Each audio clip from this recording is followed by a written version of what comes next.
à tous, bienvenue pour notre nouveau webinaire dédié à la maintenance dans SAP.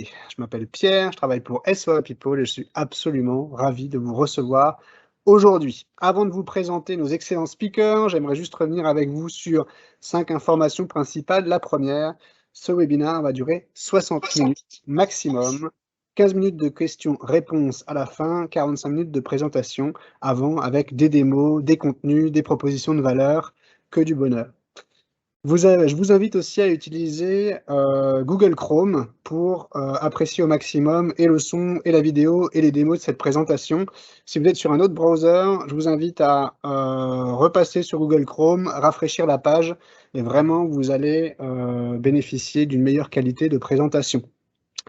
Pour échanger avec nous, vous avez la possibilité d'utiliser le chat. En haut à droite de votre écran, chat, vous pouvez communiquer avec nous, poser toutes vos questions à nos experts, échanger, disserter, commenter. Vous êtes bienvenus, ce webinaire est fait pour vous. On vous a préparé également quelques questions, une petite surveille à côté du chat. Prenez quelques minutes pour y répondre. Ça nous aide à créer les contenus pour nos prochains événements digitaux et en savoir aussi un petit peu plus avec vos challenges. Voilà. Dernière information qui est importante pour vous, sachez que nous avons préenregistré ce webinaire il y a quelques heures. Par contre, Pierre-Édouard, Frédéric et moi sommes en live dans le chat. Donc vous pouvez nous poser de vos questions. Si on peut y répondre de façon courte et précise, on le fera pendant la présentation. Sinon, on gardera votre question pour les Q&A. Voilà. Alors, je vais juste vous donner quelques mots sur SOA People et après, Pierre-Édouard et Frédéric partageront avec vous leur expertise. SOA People, in a nutshell, concrètement, Platinum Partner, 100% SAP. Si vous avez cherché un ERP de qualité, vous avez frappé à la bonne porte. Nous sommes un acteur européen, comme vous le voyez, présent dans de nombreux pays en Europe, plus de 900 clients, 600 experts à votre service, avec des offres packagées, ERP packagées, c'est ce que nous allons vous présenter aujourd'hui sur la maintenance. Je vais partager dans le chat avec vous les liens vers nos différentes solutions et expertises. Aujourd'hui, c'est la maintenance, mais sachez également que nous proposons des produits dédiés, comme pour le credit management, aussi pour le planning, le scheduling. Voilà, ça, c'était SOA People. Pierre-Édouard, dis-nous ce qui t'amène ici et pourquoi ça va être important de t'écouter ces prochains 3 quarts d'heure, 1 heure sur ce sujet. Merci Pierre. Écoute, effectivement, je me présente, donc Pierre-Édouard Hamon. Moi, je suis directeur avant-vente chez SOA People en France. Et donc, on s'est effectivement spécialisé sur différents secteurs d'activité. Et en l'occurrence, le secteur d'activité qui nous intéresse aujourd'hui, c'est la gestion des services de maintenance. Et donc, on travaille énormément autour de cette offre prépackagée. Donc moi, je suis chez SOA People depuis 2007, depuis la création de la société, donc 14 ans. Et donc, j'ai plus de 20 ans d'expérience autour de SAP. Super, merci Pierre-Édouard. On a la chance aussi également aujourd'hui d'avoir Frédéric avec nous. Frédéric, dis-nous tout. Qu'est-ce qui t'amène ici? Voilà, donc je me présente également, donc Frédéric Jacques, donc directeur de l'avant-vente pour la Belgique et le Luxembourg. Dans le monde SAP aussi depuis un certain temps, depuis presque 25 ans, ça ne me rajeunit pas. Chez SOA People depuis le début également, depuis 2007. Et avant tout ça, une expérience dans les domaines industriels, dans le domaine de l'énergie, où j'étais déjà confronté à des problématiques de gestion de projet et de maintenance. Donc c'est une vieille histoire. Écoutez, messieurs, si je compte bien 20 ans d'un côté, 25 de l'autre, ça fait 45 ans d'expérience à partager pour cette prochaine heure. Parfait. Merci à vous.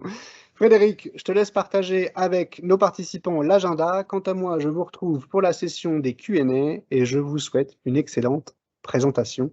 À tout de suite. Voilà, donc quel est l'agenda de cette présentation, de ce webinaire? Donc on va commencer par parler des solutions prépackagées. Donc pourquoi on a créé ces solutions prépackagées orientées services de maintenance. Poursuivre quels sont les différents challenges qui se présentent à votre industrie, dans votre secteur d'activité. On passera ensuite évidemment à la solution, à la description des principaux processus couverts par la solution qu'on vous présente. On en résumera les bénéfices et on verra aussi derrière quels sont les points suivants, quelles sont les évolutions possibles suite à l'implémentation de de notre solution prépackagée pour les métiers de la maintenance. Donc, premier point, les solutions prépackagées et pourquoi on a fait ces solutions prépackagées. Donc, nos solutions sont basées sur une plateforme qui est la plateforme SAP S4HANA, donc plateforme bien connue par tous. Simplement, cette plateforme, si on la prend brute, l'implémentation peut être complexe et peut requérir un certain nombre d'ajustements pour les clients. SAP, pour pallier ce problème et faire des projets plus efficaces, plus rapides, a mis à notre disposition toute une série de best practices qui sont des best practices qui peuvent être des best practices orientées métier, donc orientées maintenance, mais aussi toute une série de best practices plus génériques pour la comptabilité, pour les achats, pour les ventes, et ainsi de suite. Sur base de SAP, sur base des best practices de SAP, on a déjà des projets qui vont demander moins d'ajustements du côté client, donc on est déjà beaucoup plus proche de la réalité et des besoins des clients. Simplement, avec Ready for Maintenance, on a encore rajouté par-dessus les best practices de SAP, mais un certain nombre de processus complémentaires qui viennent encore compléter ces best practices, que ce soit d'un point de vue solution ou que ce soit d'un point de vue contenu pour vous aider à faire les projets. C'est ce qu'on va voir par la suite. Et puis un certain nombre de choses simplement qui vont vous permettre de démarrer avec une solution qui va couvrir non plus 60 ou 65% de vos besoins, mais 85 ou 90% des besoins des clients. Donc, qu'est-ce que ça va nous apporter de travailler de cette façon? Ça va nous apporter des projets pour lesquels l'effort, ça veut dire le budget concrètement, va être beaucoup moindre, puisqu'on va partir d'une solution qui est prête à l'emploi ou quasi. On va avoir des durées de projet qui vont pouvoir être également réduites, ce qui est important en particulier, par exemple, en PME. On va réduire le risque puisqu'on va travailler sur des solutions qui existent déjà, qui ont déjà été testées, qui ont déjà été mises en place chez d'autres clients. Donc, on n'est plus dans on n'est pas dans du flou, dans de la création de choses nouvelles. On est dans quelque chose qui fonctionne et qui existe et qui est robuste. Ça va faciliter l'adoption de la solution par les utilisateurs. Pourquoi? Parce que de nouveau, comme on arrive avec quelque chose qui fonctionne, qui existe, dès le premier jour du projet, on va être capable de dérouler des processus, de dérouler des flux et de montrer la solution concrètement aux utilisateurs. Donc c'est quelque chose qui rassure beaucoup plus que simplement de travailler sur une page blanche ou au paperboard. Et puis cette solution, elle a été conçue exclusivement, évidemment, sur des standards de SAP, en suivant les standards de SAP. Ça veut dire que les possibilités d'évolution qui sont données par la suite sont beaucoup plus grandes et surtout beaucoup plus simples. Donc la solution va pouvoir évoluer de façon facile puisqu'on est resté dans le standard et dans les best practices de SAP. Alors concrètement, mais qu'est-ce que représente cette solution? En quoi est-ce que c'est un accélérateur? Tout d'abord, comme on l'a dit, c'est un certain nombre de processus qu'on est venu rajouter. On vous montrera tout à l'heure les processus, par exemple, de planification dans le domaine de la maintenance. C'est quelque chose qu'on a ajouté, nous, SOA People, aux solutions déjà proposées par SAP. C'est un certain nombre de documentation, d'outils de formation. Donc, c'est quelque chose qui prend du temps dans les projets à construire. S'il faut reconstruire des documentations et ce genre de choses, des scripts de tests et des choses comme ça, c'est quelque chose qu'on amène déjà par rapport à l'ensemble de la solution. Donc, ça veut dire que, comme je le disais, si 95% de vos processus sont couverts par la solution, on a déjà le matériel de formation, par exemple, pour tous ces processus. Un certain nombre de données de base qui sont déjà disponibles. Donc, comme je le disais, dès le premier jour du projet, vous allez être capable de dérouler des flux parce qu'on a déjà des données qui sont dans les systèmes, on a déjà des scénarios de démo, des scénarios de tests et ainsi de suite. Non négligeable aussi, c'est tout ce qui est formulaire. Donc, les formulaires, c'est les factures, c'est tout ce que vous allez vouloir imprimer ou envoyer par mail à vos clients. Mais on a aussi prédéfini, on a aussi créé toute une série de formulaires qui permettent de répondre aux différents besoins. Et enfin, important également, ce sont les outils de migration des données avec tous les outils également qui sont préconfigurés, qui sont prêts à l'emploi pour migrer vos données d'équipements, d'historiques, d'articles, de clients et ainsi de suite. Et donc tout ça nous donne une solution préconfigurée, prête à l'emploi, pas seulement techniquement, mais aussi avec tout le matériel et toute la méthodologie qui va avec. Merci Frédéric, je pense que c'est très clair pour tout le monde. Donc je vous propose d'enchaîner avec la partie des challenges en fait qu'on va rencontrer le plus couramment dans vos secteurs d'activité, hein, le secteur d'activité des services autour de la maintenance. Alors quels sont ces fameux challenges qu'on rencontre couramment ? Premier challenge, évidemment, c'est de devoir exécuter vos services bien souvent sur le site de vos clients. Et donc, il va falloir pour cela que vos techniciens soient équipés de manière efficace, bien entendu. Ensuite, c'est de devoir jongler avec différents agendas en termes de planification. Puisqu'on va devoir à la fois jongler avec un agenda long terme où on va vouloir anticiper ces services de maintenance sur plusieurs mois, voire plusieurs années dans certains cas, et puis vraiment l'exécution des services sur des plannings bien souvent plus courts que le mois lui-même. Enfin, pour pouvoir exécuter ces services, eh bien, vous devez pouvoir réserver des pièces détachées, bien entendu, des composants qui sont liés aux équipements pour pouvoir réaliser les interventions. Et donc, l'intégration, bien entendu, avec la logistique est extrêmement importante. Ensuite, ces services, on va pouvoir les exécuter de manière individuelle, soit au titre de projet ou au titre de multi-projets potentiellement, pourquoi pas.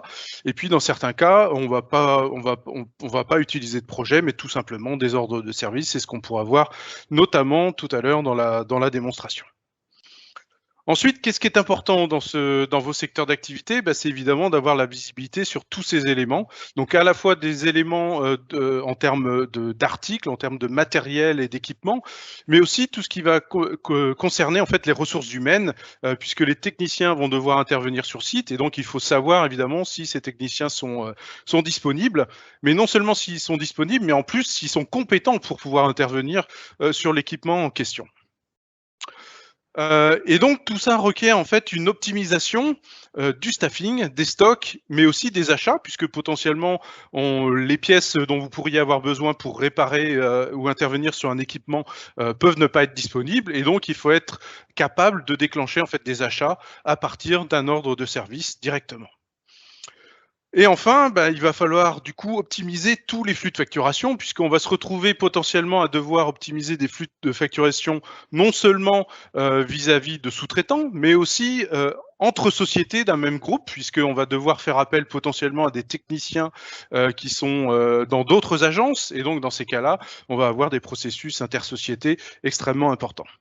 Voilà, on a essayé de résumer tous ces challenges qui sont les plus communs, on va dire, dans votre secteur d'activité, et on va essayer de s'attacher évidemment à répondre à ces challenges à travers notre solution et les démonstrations qu'on va vous présenter.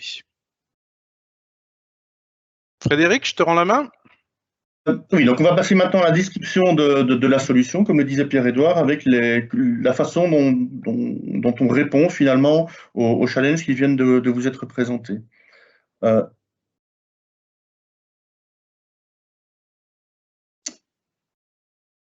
première chose, le premier processus, on va dire, qu'on va vous présenter, c'est toute la partie planification des ressources, réservation des ressources et gestion de projet. Donc ça fait partie évidemment du cœur de votre métier. Donc c'est la planification aussi bien des ressources humaines, donc qui va effectuer quel service à quel endroit. Et vous voyez déjà ici par exemple des intégrations avec des systèmes de cartographie ou autres. Donc c'est la première chose, c'est la planification des ordres et l'affectation des ordres aux ressources humaines.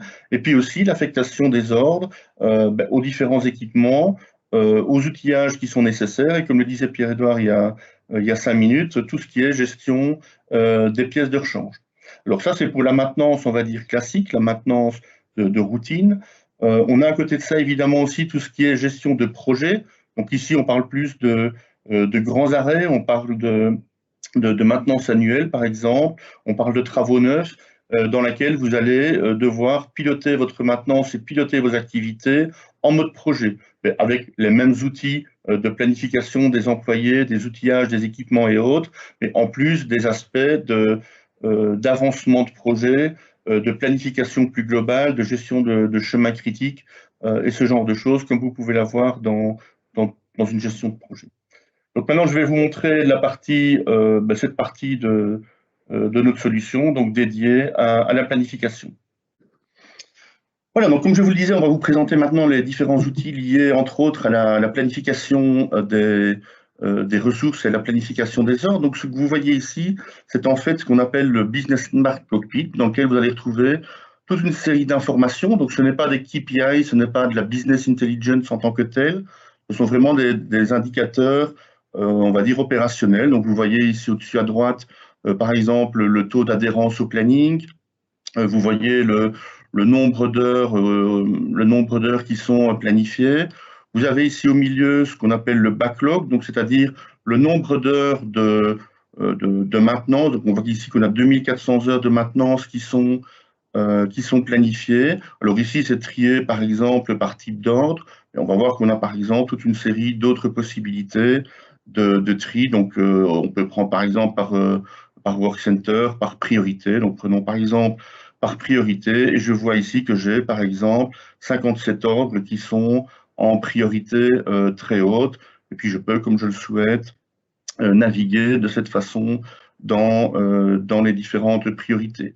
Alors j'ai aussi d'autres cartes disponibles, par exemple la charge planifiée par poste de travail et par semaine ou par jour, donc tout ça je peux le configurer naturellement. Je peux aussi aller voir, par exemple, les ordres ouverts, je peux voir les ordres qui sont complétés. J'ai une vision sur toutes les notifications, donc sur toutes les demandes de maintenance qui ne sont pas encore converties en ordre, par exemple. Alors, si je m'attache plus maintenant à la planification, vous voyez sur le côté gauche les deux cartes avec les ordres qui ne sont pas planifiés et les ordres qui ne sont pas affectés. Donc, on va prendre par exemple ici les ordres qui ne sont pas encore planifiés, donc les ordres pour lesquels je dois encore aller mettre une date. De nouveau, on peut les trier par priorité ou en fonction d'un certain nombre de critères. Donc, on va prendre par exemple dans notre cas ici uniquement les ordres qui sont en priorité très haute, donc en priorité 1. Donc, on va les sélectionner et on va voir apparaître la liste en fait de ces ordres en priorité 1. Voilà, donc je clique simplement. Et donc, le système me fait apparaître, voilà, donc la liste des différents ordres de travail que j'ai à planifier dans la priorité que je sélectionnais. Je peux, depuis cet écran, évidemment, si je le souhaite, aller voir le détail de chaque ordre, donc ce qui se trouve à l'intérieur. J'accède en fait tout simplement au détail de ce qui se trouve dans les SAP. Et puis, une fois que j'ai sélectionné mes ordres, je vais pouvoir accéder au tableau de planification. Donc, ce tableau de planification, comme vous le voyez, il est en 3 parties. Donc, ceci, c'est ce qu'on va appeler le tableau de planification hebdomadaire. Donc, de la partie haute, j'ai la liste des ressources sur lesquelles je peux affecter mes ordres. Donc, j'ai ici mon poste de travail mécanique et mon poste de travail électrique. Au milieu, je retrouve les ordres qui sont déjà planifiés. Donc, vous voyez dans les ressources, donc j'ai à chaque fois la capacité disponible et la charge déjà planifiée. Donc, au milieu, donc, comme je le disais, les ordres déjà planifiés. Et en dessous, les ordres que j'ai sélectionnés. Donc, ça, c'est ce qui vient de ma liste. C'est ce qui vient de mon dashboard. Ce sont les ordres que je dois encore planifier. Donc, pour les planifier, en fait, c'est extrêmement simple. Je vais simplement faire du drag and drop. Donc, je vais sélectionner les ordres que je veux planifier et je vais simplement aller les positionner dans la semaine où je veux les planifier. Donc, je le sélectionne. Voilà, donc ici, je vais le mettre par exemple le 17. Je peux, si je le souhaite, ajuster l'heure par exemple et je planifie mon ordre. Donc, je vois ici mon ordre qui est planifié avec les autres et au-dessus, naturellement, la charge qui a été mise à jour. Je peux aussi, si je le souhaite, dans ce tableau du milieu, à tout moment, modifier éventuellement la date d'un ordre. Donc, imaginons j'ai un problème de capacité ou autre, voilà. Donc, je déplace simplement l'ordre. Donc, on reste toujours dans le tableau graphique et j'ai la possibilité de modifier les ordres. Et naturellement, vous le voyez au-dessus, la capacité qui s'ajustent. Donc vous voyez, donc ça c'est cette partie, réellement, là je planifie les ordres. Donc maintenant on va s'attacher aux ressources en détail. Donc je vais aller ouvrir mes postes de travail et je vois ici maintenant la liste des personnes, la liste des ressources qui sont affectées à mes 2 postes de travail, mécanique et électrique. Et donc ici en dessous, j'ai mes ordres planifiés. Et ce que je vais faire, voilà, simplement par drag and drop, c'est que je vais pouvoir aller affecter mes opérations aux différentes personnes dans les différentes équipes. Et vous voyez que dans ma tableau de planification en dessous, j'ai également le nom qui apparaît. Alors ici, je l'ai affecté à une personne. Si je le souhaite, je peux aussi, voilà, le mettre et aller affecter plusieurs personnes pour une même opération et choisir si je souhaite ou non diviser le temps de l'opération. Voilà, donc ici, il est affecté à 2 personnes et je vois en dessous dans la planification le nom des 2 personnes. Je peux aussi éventuellement le faire après coup. Donc l'opération que j'avais déjà planifiée sur Quan Nguyen, ben, je vais le mettre simplement sur une 2e personne. Et donc, je vois ici, voilà, cette planification qui est faite sur cette 2e personne. Voilà, donc c'est évidemment un résumé de ce qu'on peut faire dans l'outil de planification. Mais donc, vous avez un peu l'occasion comme ça de voir à quoi ça peut ressembler et comment l'utiliser.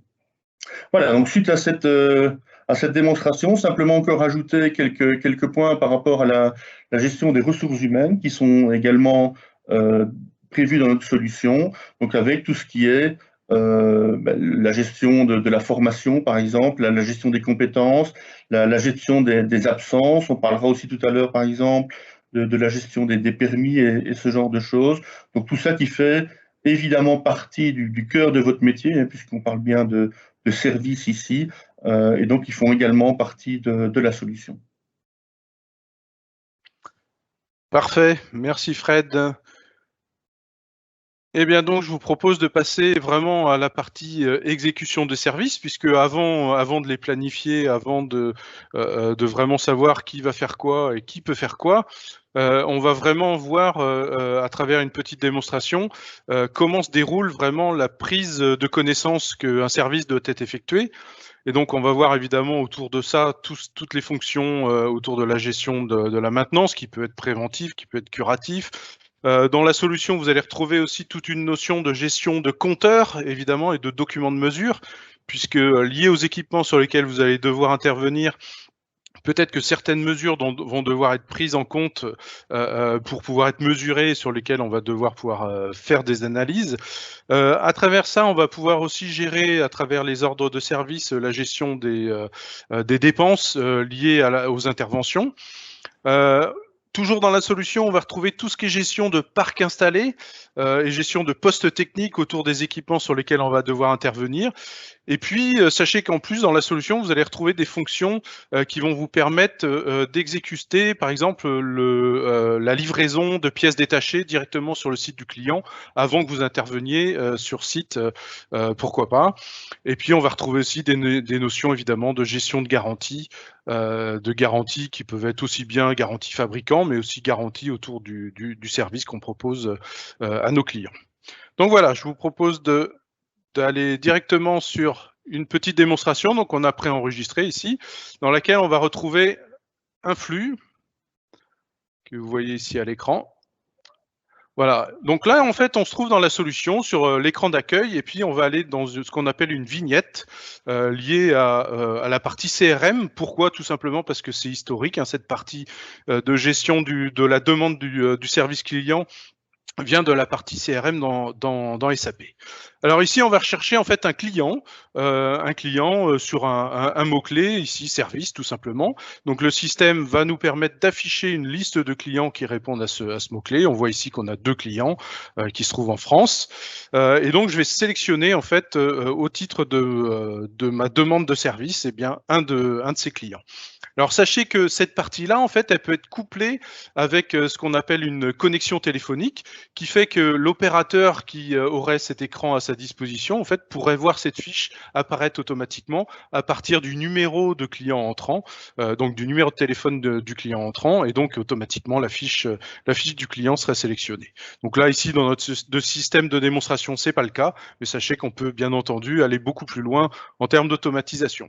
Donc je confirme l'utilisation de ce client, et puis je vais choisir en fait parmi ce client une des deux personnes qui sont en contact, ici Madame Céline Hubert, qui va me servir de contact pour la réclamation. Donc je confirme. Qu'est-ce que ça va me permettre de faire? Ça va me permettre d'afficher en fait dans l'écran l'historique que j'ai déjà avec ce client-là. Et donc je vais tout simplement en cliquant sur l'historique pouvoir retrouver mes différentes interactions avec ce client. Donc en sélectionnant ici ce client, je vais pouvoir créer donc ma demande d'intervention. Donc à travers ce qu'on appelle les service requests, et je vais donc affecter en fait une équipe à cette intervention. Donc ici dans notre système, vous voyez qu'on a différentes équipes qui sont déjà proposées, et je vais sélectionner en fait une équipe qui contient le mot-clé FR pour l'entité française. Et donc en sélectionnant ce mot-clé, je vais pouvoir récupérer ici la liste de toutes les entités qui répondent à ce mot-clé, et je vais sélectionner en fait l'équipe de support de premier niveau qu'on voit ici dans cette liste. Voilà, et donc pour ce faire, automatiquement, vous voyez que j'ai un employé responsable qui a été affecté directement à cette demande de service. Ensuite, je vais pouvoir décrire quelle est la problématique que le client m'explique. Et donc, en l'occurrence, ici, dans le cas qui nous concerne, elle concerne en fait un équipement qui est lié à mon client lui-même. Donc, je vais pouvoir chercher mes équipements. Alors, si j'attaquais par un autre biais que le client lui-même, je pourrais récupérer directement toute une liste d'équipements. Donc ici, je vais filtrer par rapport à une typologie d'équipements qui se trouve être des équipements de type client. On a différentes typologies d'équipements dans le système, des équipements internes quand on fait vraiment de la maintenance interne. Donc en filtrant ici sur cette typologie d'équipement, je retrouve ici une liste d'équipements qu'on a créé au préalable dans le système.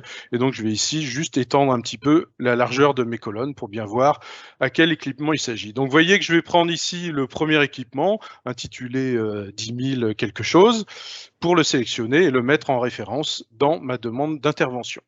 Donc je vais décrire effectivement l'intervention que je vais devoir réaliser. Le client me fait part d'un bruit étrange sur l'équipement que je viens de sélectionner, et je vais pouvoir qualifier en fait cette demande à travers en indiquant l'impact en termes de demande, et puis aussi l'urgence en termes d'intervention. Et vous allez voir qu'en fait, en sélectionnant ces deux critères-là, automatiquement, le système va calculer ce qu'on appelle le SLA pour déterminer quels sont les délais de réponse que je dois vis-à-vis de mon client par rapport au degré d'urgence, bien entendu, qui a été convenu avec le client. Ensuite, je vais pouvoir catégoriser un petit peu plus mon intervention ici en indiquant qu'effectivement, c'est une plainte de mon client lui-même qui concerne un des produits qu'on a déjà installé chez lui. Donc tout ça, évidemment, tous ces éléments-là sont complètement paramétrables, hein, bien entendu, lors du projet qu'on peut dérouler avec vous. Et puis donc, je vais sauvegarder cette demande, voilà, qui va me donner un numéro, le 8000 quelque chose qu'on voit sur l'écran. Je vais pouvoir ensuite gérer le statut et voir l'évolution de cette demande. Donc tout d'abord, évidemment, lorsque je la crée, cette demande a un statut nouveau, et puis je vais pouvoir la passer en in process à partir du moment où elle est prise en charge par un de mes techniciens ou une personne au niveau de l'équipe de support. Alors, qu'est-ce que je peux faire ici en la mettant en in process? Donc, on va imaginer ici que c'est la personne qui a reçu l'appel qui va prendre en charge cette demande. Mais je vais pouvoir rechercher en fait dans une base de connaissances si j'ai pas déjà rencontré le problème qui m'est évoqué par le client. Donc, c'est ce que je fais ici. Et donc, je vais rechercher dans ma base de connaissances par rapport à certains critères. En l'occurrence, ici, je vais sélectionner le critère de bruit. Voilà. Et donc, je retrouve ici un article dans ma base de connaissances qui, effectivement, traite de la possible réparation, de possibles causes liées au bruit sur une machine. Donc, je peux, bien entendu, ouvrir pour avoir plus de détails par rapport au problème, à la solution proposée. Donc, vous voyez qu'ici, on pourrait enrichir, bien entendu, ce qui est affiché à l'écran. Et puis, donc, si je suis satisfait avec cet article que j'ai pu consulter dans mon système, eh bien, je vais pouvoir en fait l'affecter à ma demande de service. Et le fait de l'affecter à ma demande de service va me faire un lien directement avec le ticket qui a été généré. Et je vais pouvoir, grâce à ça, envoyer cet article de connaissance à mon client directement par email. Donc, c'est ce que je vais faire ici en appuyant sur email. Et donc, je vais pouvoir rédiger ici un petit message à l'intention de mon client. Bien entendu, ce qu'on peut faire ici pour aller un petit peu plus loin dans la personnalisation, on peut personnaliser des templates d'email pour pouvoir avoir déjà tout un script qui est déjà fourni à l'écran. Je vais indiquer un titre ici sur mon email et puis donc je vais envoyer cet email à mon client. Alors vous voyez qu'ici sur la partie droite de l'écran, je vais retrouver en tant que référence effectivement ma demande de service, bien entendu. Et puis en plus de ça, je vais retrouver en tant que pièce attachée ici, en tant que PDF, l'article de la base de connaissances que je souhaite lui envoyer. Donc c'est ce que je fais ici. Et bien entendu, le fait d'avoir couplé l'ERP avec le système de messagerie de l'entreprise va permettre d'envoyer de manière automatique cet email.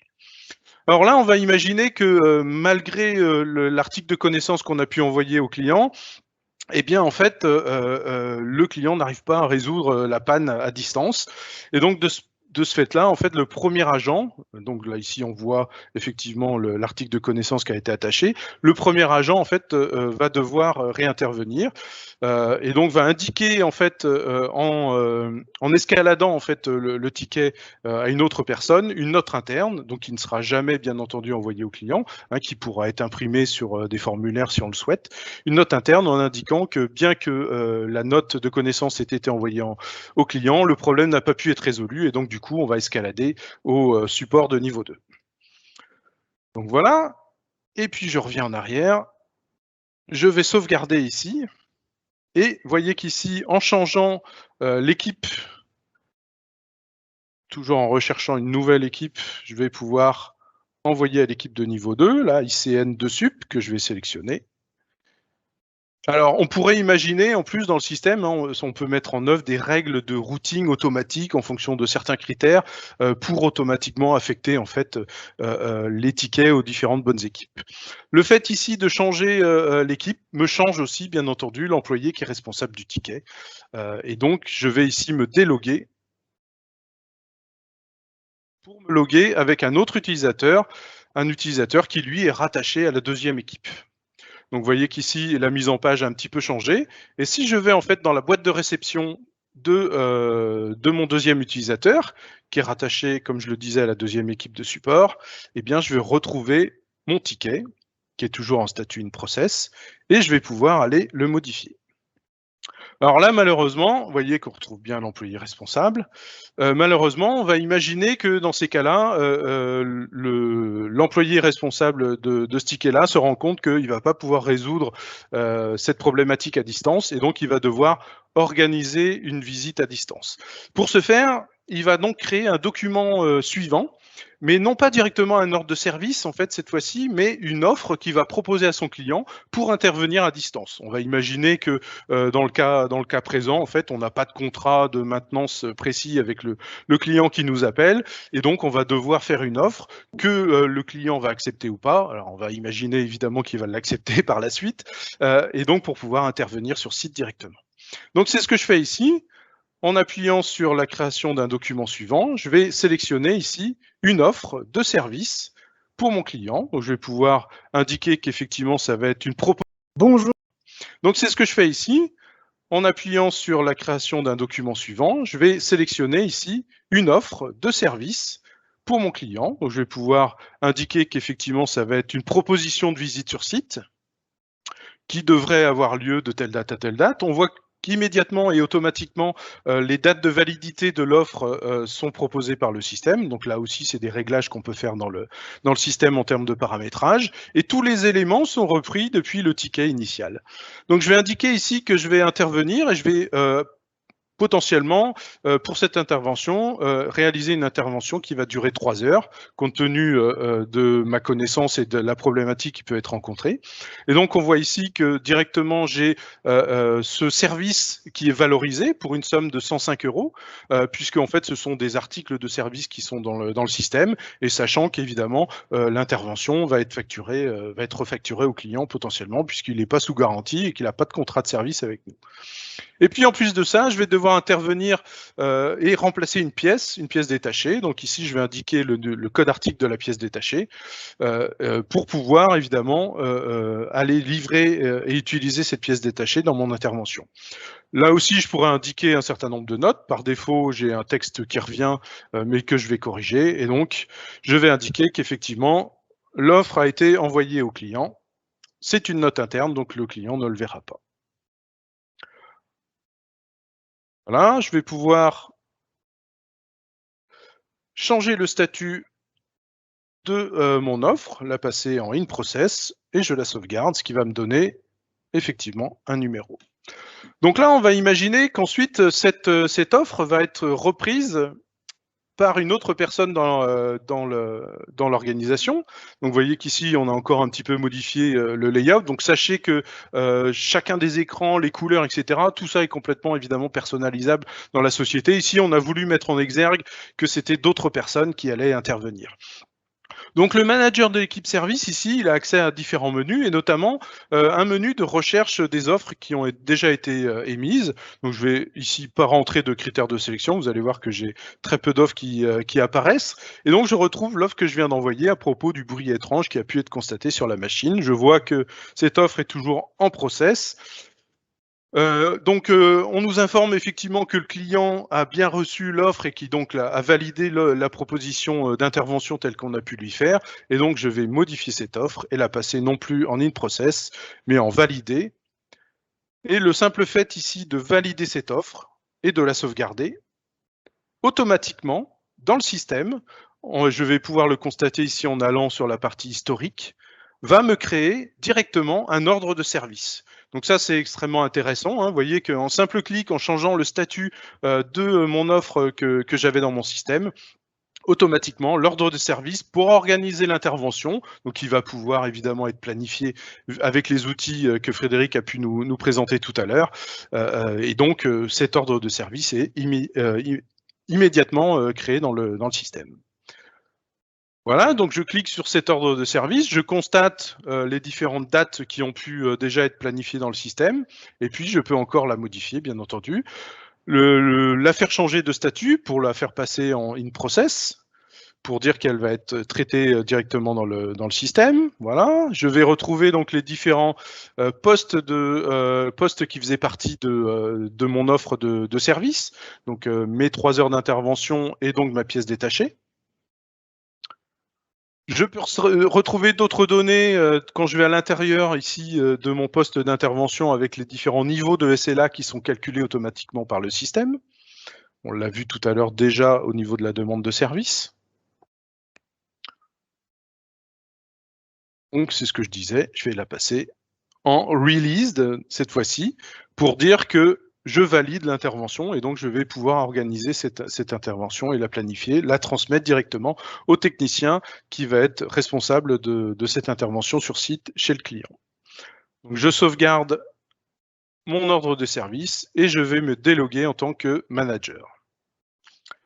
Je vais me reloguer cette fois-ci en tant que technicien qui va retrouver en fait cet ordre de service sur lequel il va pouvoir intervenir.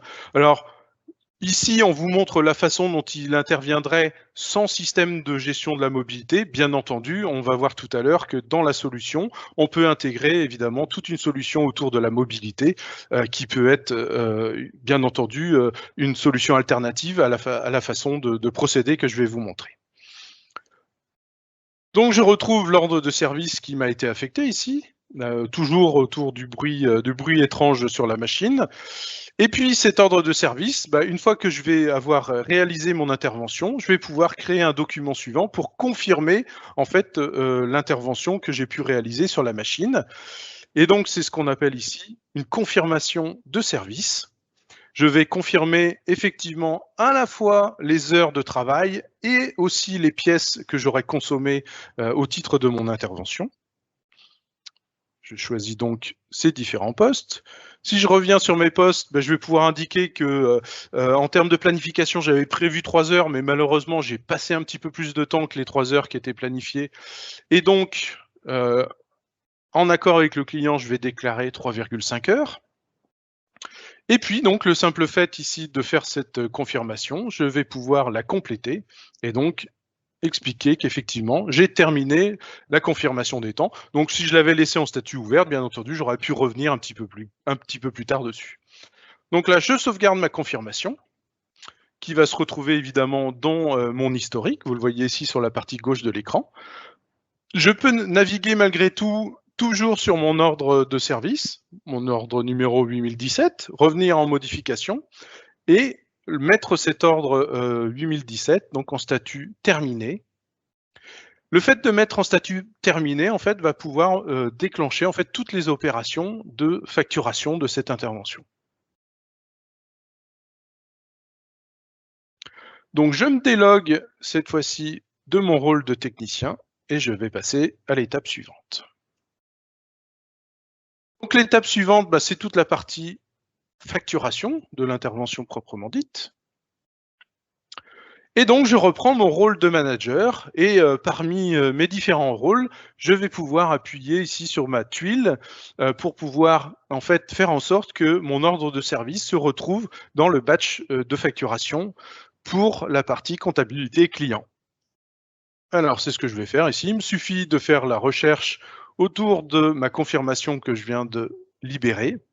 Et donc, je vais faire en sorte que cette confirmation soit pertinente pour la facturation. C'est ce que je fais ici. Et donc, par la suite, j'ai passé la main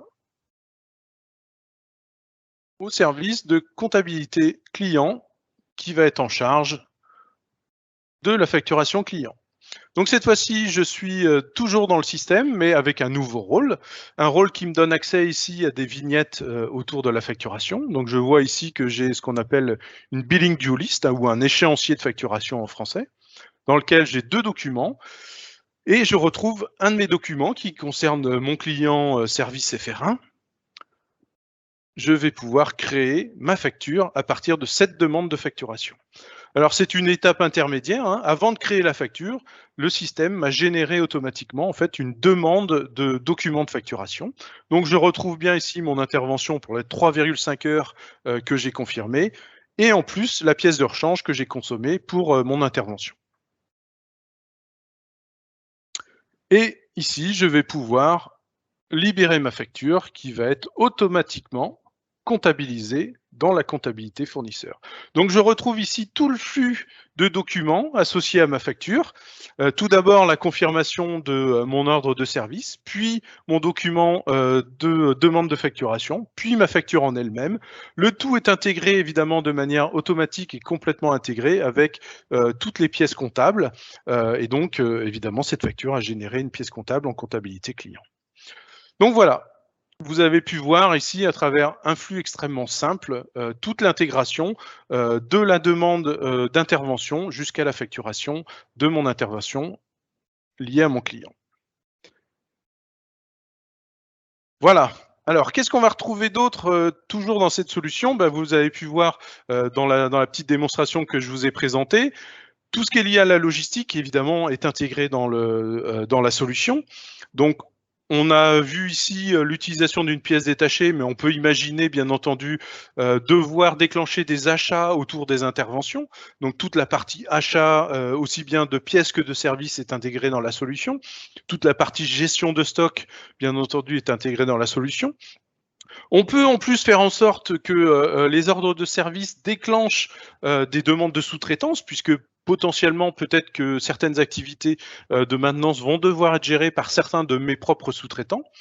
On peut en plus de ça, bien entendu, intégrer toute la partie gestion de la qualité, puisque si on le souhaite, on peut aller beaucoup plus loin en termes de gestion de la qualité. Par exemple, gérer des contrôles qualité lorsqu'on reçoit des pièces dans son stock, etc., etc. Donc là, vraiment une gestion extrêmement puissante aussi autour de ces éléments-là. Et puis toujours dans la solution, bien entendu, vous l'avez vu dans la démonstration, l'intégration native avec toute la partie finance et bien entendu avec la partie gestion des analytics, gestion du reporting, qui va nous permettre vraiment de suivre l'entreprise de manière extrêmement complète avec toutes les fonctions support attachées, bien entendu, à toute l'activité de service. Bien entendu, quand on parle de finance, on parle aussi de contrôle de gestion, puisque tous les éléments de la finance se déversent aussi dans la partie contrôle de gestion, qui va me permettre en fait de suivre l'efficacité de mes activités de service et notamment de voir si je suis bénéficiaire compte tenu de toutes les activités de service que je peux réaliser pour mes clients, puisque évidemment, lorsque j'interviens pour mes clients, cela a un coût. Chaque heure passée en intervention chez mon client a un coût, que je vais refacturer ou pas en fonction des contrats que je peux avoir avec mes clients et des garanties qui sont prises en charge ou pas avec mes clients. Voilà, on a fait le tour globalement de la solution. On va retrouver encore d'autres fonctions, comme je l'ai évoqué tout à l'heure dans la démonstration, autour de la mobilité. Donc sachez que toute la partie exécution des services de maintenance peut être mise en œuvre avec des outils de mobilité. Vous en voyez ici un exemple sur l'écran, dans lequel vous allez pouvoir digitaliser complètement vos activités de maintenance, retrouver tous les éléments autour des équipements sur lesquels vous allez devoir intervenir, avec les demandes liées aux clients, avec la gestion des ordres de maintenance associés et des ordres de service associés à ces équipements. Comme on l'a dit, la capacité aussi d'avoir des documents de mesure et donc de manière dynamique et en live en fait de faire des mesures autour des équipements sur lesquels on va devoir intervenir. La gestion, bien entendu, des pièces de rechange, puisqu'on va pouvoir en fait synchroniser, par exemple, le stock d'une camionnette avec donc une tablette pour pouvoir retrouver les équipements, les pièces détachées que je vais devoir utiliser pour les interventions. On va pouvoir retrouver grâce à ça, grâce à la vision 360 des équipements, tous les historiques d'intervention autour de ces équipements, avec des fonctionnalités, pourquoi pas un petit peu avancées autour de checklists ou de questionnaires qui devraient être pré-remplis lors des interventions. Et puis on peut aller jusqu'à lire de manière interactive en fait certains capteurs qui seraient associés en fait à ces équipements. On va en reparler par la suite sur les fonctionnalités pour aller un petit peu plus loin dans la solution. Bien entendu, ces solutions sont disponibles en mode online, mais aussi en mode offline, donc en mode déconnecté, ce qui peut être évidemment extrêmement intéressant lorsqu'on intervient directement sur le site des clients. On n'a pas forcément de réseau, on capte pas forcément le réseau, et donc de ce fait, on va pouvoir malgré tout réaliser et déclarer toutes les opérations de service qui sont associées à la demande de nos clients. Voilà, donc après cette présentation de la solution un peu plus en détail, simplement maintenant en résumé les principaux bénéfices.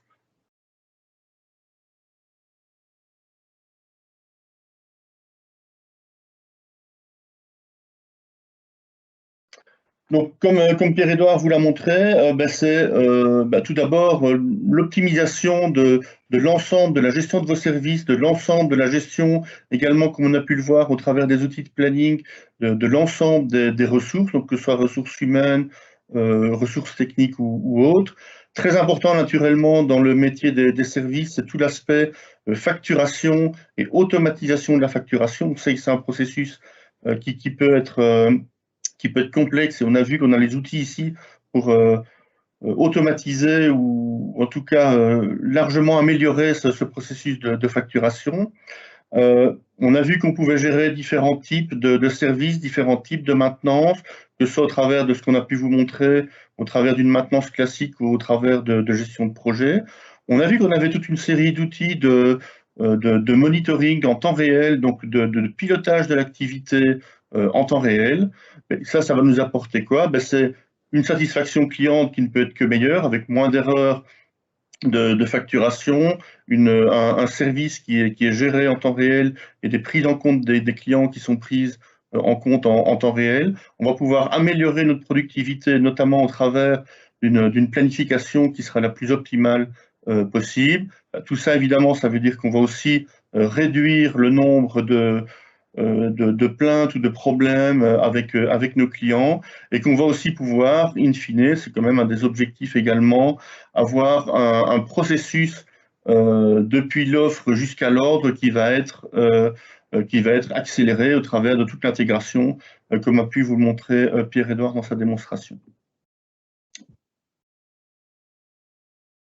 Alors, comme on l'a dit tout à l'heure, quand on a présenté la solution packagée, ce qu'on vous a présenté jusqu'ici, c'est vraiment le socle, le pilier de votre activité. Donc, on va gérer depuis l'offre jusqu'à la facturation, la planification des ressources. C'est vraiment le socle, c'est la couverture, on va dire, de tous les processus métiers tels que vous pouvez les avoir.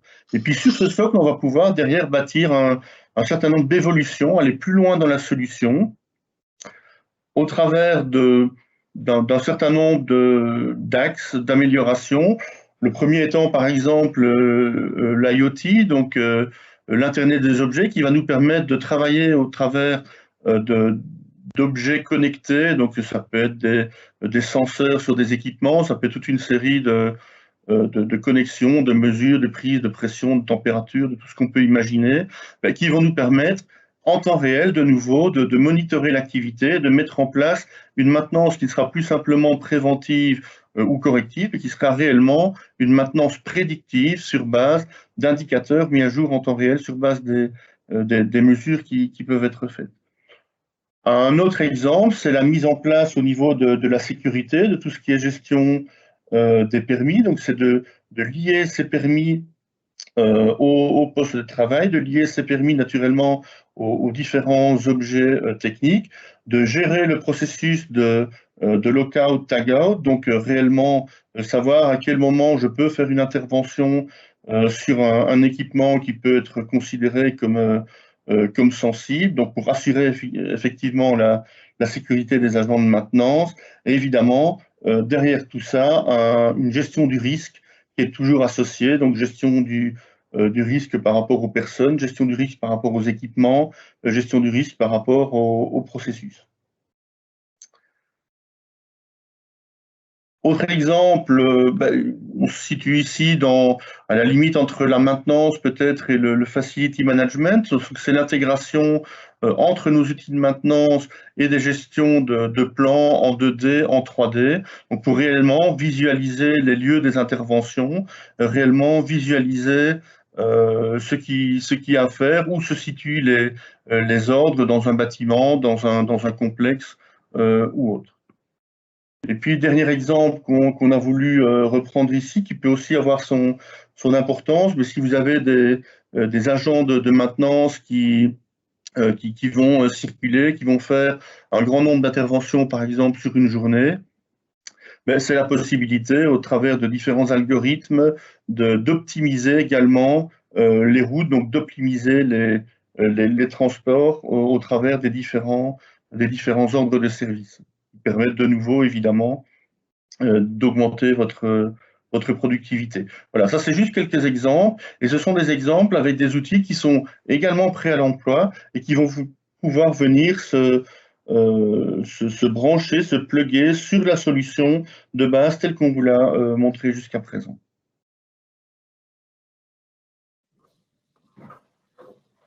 Voilà, parfait. Bonjour à tous, en live cette fois avec vous.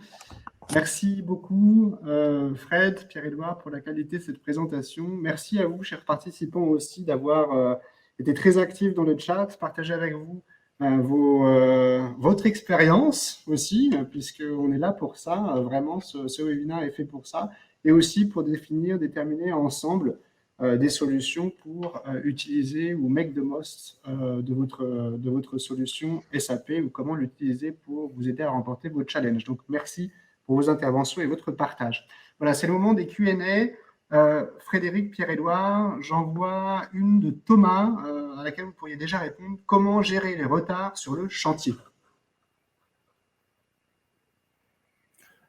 En fait, pour gérer tout ce qui est retard sur le chantier ou ordre en retard de manière générale, on a vu tout à l'heure qu'on disposait de toute une série de cockpits, quand on a parlé de la planification, et ces cockpits vous alertent directement sur ce qui est en retard, sur ce qui est, ou même sur ce qui n'aurait éventuellement pas été démarré, et vous permettent de réagir et de réintégrer en fait tous ces retards en direct, puisque c'est aussi une question qui avait été posée, donc en direct dans votre planification. Donc, de refaire et d'adapter votre planification en fonction de l'exécution, de ce qui se passe réellement sur les chantiers, y compris des retards qui pourraient provenir, qui pourraient arriver. Super, merci Frédéric pour ta réponse. Alors, n'hésitez pas, hein, chers participants, à poser vos questions directement à Pierre-Édouard et Frédéric. Peut-être en attendant, je vois que Michel est en train de taper une question. Est-ce que vous pourriez regarder un petit peu les résultats du sondage qui sont vraiment intéressants? Merci d'y avoir répondu d'ailleurs, tous. On voit par exemple que pour près de presque 60%, 56% des personnes qui participent là, au webinaire gèrent la disponibilité des techniciens avec Excel. Est-ce que ça vous étonne par rapport à votre expérience et les discussions que vous pouvez avoir avec d'autres clients ou ce qui est très intéressant, c'est qu'on voit que c'est effectivement 60% sur Excel et que 40% des intervenants, donc c'est presque la moitié, considèrent que le processus qu'ils pourraient améliorer, c'est justement la disponibilité des techniciens. Qu'est-ce que ça veut dire? Ça veut dire qu'on le fait sur Excel parce qu'on n'a pas forcément d'autres outils pour le faire, mais que ça ne donne pas complètement satisfaction, puisque le problème, c'est qu'on n'est pas intégré, on n'a pas les données en temps réel. Donc, si je reviens à ma gestion de chantier juste avant, ce qui se fait sur Excel, forcément, on est déconnecté. C'est pour ça, en grande partie, qu'on a mis en œuvre l'outil de planification que vous avez vu, qui vous permet justement en temps réel et en tenant compte de toutes les informations, d'avoir un processus de planning avec un planificateur qui dispose réellement de toutes les infos dans un seul écran, comme on a pu le voir, sans devoir jongler avec des tableaux Excel, aller consulter les ordres, et ainsi de suite. Donc, c'est pas du tout étonnant, c'est ce qu'on rencontre la plupart du temps, mais c'est aussi là qu'on peut apporter, je pense, une valeur ajoutée importante avec nos solutions. D'accord, c'est un vrai différenciateur clé, je devrais dire. Je pense effectivement que c'est une problématique qui est rencontrée d'ailleurs par la plupart des participants ici à ce webinaire. Et donc, on va faire en sorte, à travers des échanges un peu plus poussés avec eux, effectivement, de comprendre quels sont leurs soucis et si effectivement notre solution peut répondre à leurs problématiques. Yes, merci. J'ai donc une question de Michel pour vous, messieurs. Nous souhaitons utiliser des compteurs pour la planification des maintenances préventives. Cela nous permettrait d'être le plus en phase possible. Est-il possible d'utiliser cela? Alors oui, tout à fait, bien sûr. Donc ça fait partie des grands classiques, naturellement, en maintenance préventive. Donc on gère naturellement dans la solution les compteurs, avec des relevés de compteurs qui peuvent être évidemment manuels. Hein. La solution est classique. On passe périodiquement faire un relevé de compteurs. Mais on a aussi parlé, alors IoT dans ce cas-là, c'est peut-être un grand mot, mais en tout cas pouvoir connecter directement les compteurs à notre plateforme pour avoir un relevé de compteurs qui se fait plus souvent et aussi de manière plus fiable. Super, merci Frédéric. C'est vrai qu'avant, on parlait souvent d'interface avec des automates SCADA, ce genre de choses. Bon, c'est vrai que maintenant, le terme IoT est plus généraliste, hein, mais on parle bien toujours de la même chose, effectivement. Super, j'espère qu'on répond à votre question, Michel, mais ça me permet de rebondir effectivement sur la dernière partie de la présentation. Donc, la notion de pré-packagé, bien sûr, pour gagner du temps dans l'implémentation du système SAP, la possibilité d'utiliser des solutions additionnelles pour encore tirer le plus grand parti possible de l'IT. Mais c'est aussi ce qu'on vous a proposé derrière, c'est What's Next. Concrètement, ça peut répondre à certaines questions qui ont été posées pendant la présentation.